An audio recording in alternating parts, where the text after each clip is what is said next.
दिया गया क्योंकि वो सनातनी था, वो हिंदू था। बांग्लादेश की परिस्थिति जानते हैं, बांग्लादेश से करोड़ों शरणार्थी पश्चिम बंगाल में भाग के आए और मालदा मुर्शिदाबाद में रहे, लेकिन आज परिस्थिति है कि मालदा और मुर्शिदाबाद में रह नहीं पा रहे हैं और कलकत्ता की तरफ भागने की चेष्टा कर रहे हैं। भागकर कहां जाइएगा? बांग्लादेश से भागकर मालदा है, मुर्शिदाबाद आए और आज कलकत्ता है, फिर आपको कलकत्ता से भागना पड़ेगा।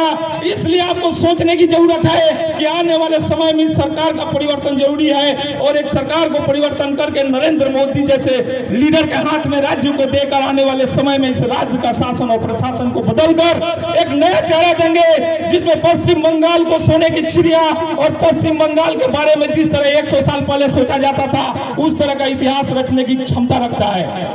आप सभी तैयार हो जाइए। লজ্জা লাগে, লেকিন বাইরে গিয়ে 12 ঘন্টা কাজ করলে ওকে প্রাউড ফিল করে।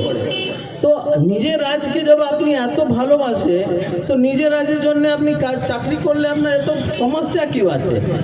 সবাই এই রাজ্যকে, আমি এখানে বর্ন এন্ড ব্রট আপ হয়েছে, আমার একটা ইমোশনস আছে এখানে, কি যে রাজ্যে যে ভাটপাড়ায় আমি এখানে জন্ম নিয়েছি, এই ভাটপাড়ার জন্যে, এই ভাটপাড়া মানুষ জন্যে আমি কিছু ভালো করতে আমার চিন্তা ভাবনা আছে।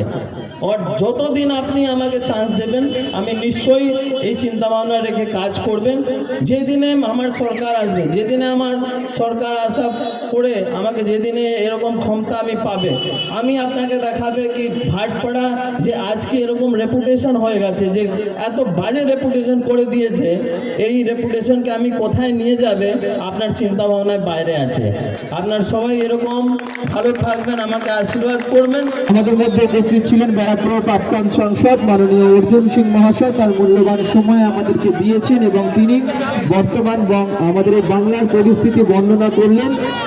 আমি অনুরোধ করব যারা কম্বল নিতে এসছেন মায়েরা, দাদারা,